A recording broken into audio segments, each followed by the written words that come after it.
Dans cette vidéo, nous allons nous intéresser à l'importation des articles au niveau de la base Odoo. Alors avant de pouvoir faire une importation correcte, il faut vérifier ici un certain nombre de choses, notamment dans le module des achats.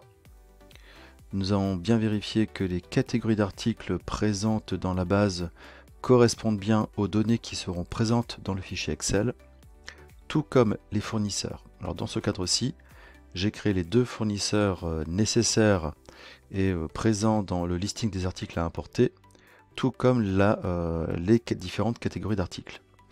Une fois que ce travail a été fait, je vais donc me déplacer dans les produits, au niveau du menu produits, et au lieu de cliquer sur le bouton nouveau, je vais utiliser la petite roue dentée des paramètres pour importer des enregistrements. Alors ce que vous pouvez faire avec Odoo,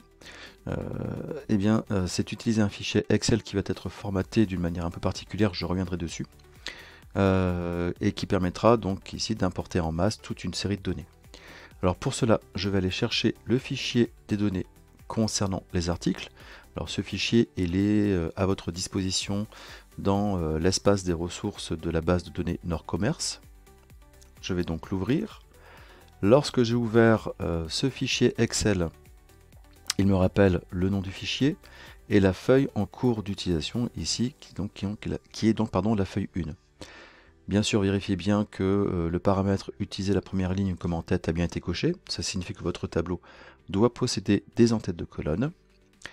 Et je remarque ici que dans mon tableau constitué d'un certain nombre de colonnes, il a déjà pu vérifier les éléments. Alors il se peut que par rapport aux colonnes du fichier Excel, vous n'ayez pas de correspondance au niveau du champ Odoo proposé.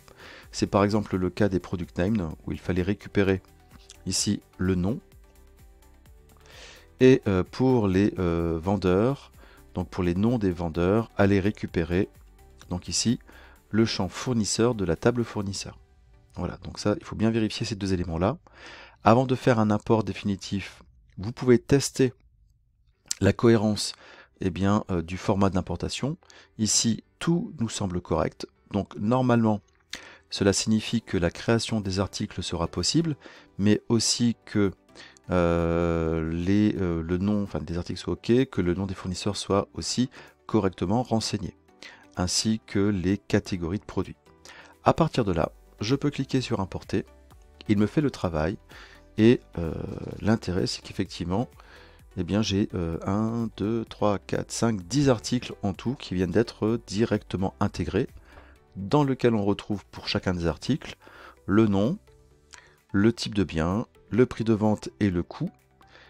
Nous avons ici au niveau des achats le nom du fournisseur, il ne nous restera plus qu'à ressaisir la quantité et le prix pour chacun des fournisseurs. Nous avons la référence interne et la catégorie d'articles qui a été appliquée. Donc ça nous permet quand même de gagner énormément de temps. La dernière chose qu'il nous restera à faire, donc pour chacun des articles, ce sera de rajouter l'image en fait de l'article correspondant, donc je rappelle, ainsi que les quantités et les prix pour le processus d'achat. Voilà, la partie intégration, en tout cas importation des articles en masse est réalisée. Alors ce que je peux vous proposer maintenant, c'est d'aller voir quel est le format du fichier Excel que vous devez avoir entre les mains pour pouvoir intégrer, insérer de manière automatique ou importer de manière automatique toute une série d'articles. Donc me voici dans le fichier, un fichier type d'importation des articles au niveau de la base Odoo.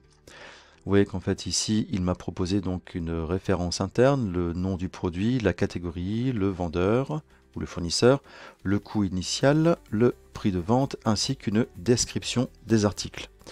Ce que je peux remarquer, quoi qu'il en soit, c'est qu'au niveau de la catégorie des produits, il faut rajouter, en tout cas bien avoir à l'esprit que puisqu'on avait créé une catégorie de produits qui s'appelait mobilier et rajouté à toutes les catégories, vous devez l'avoir dans all/mobilier. Voilà, il faut absolument que vous ayez cette manière-là.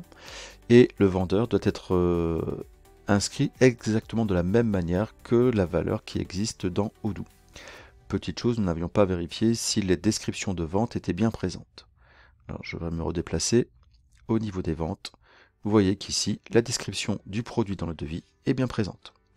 Lorsque cette vérification de conformité et de cohérence en fait des données est réalisée, eh bien vous pouvez passer à la suite, à savoir faire la même chose au niveau de l'importation des fournisseurs par exemple, mais aussi l'importation des clients. C'est la même logique qui fonctionne dans ce cadre-là. Voilà, je vous laisse traiter de votre côté, si vous ne l'avez pas encore fait, eh bien l'importation en masse des différents articles.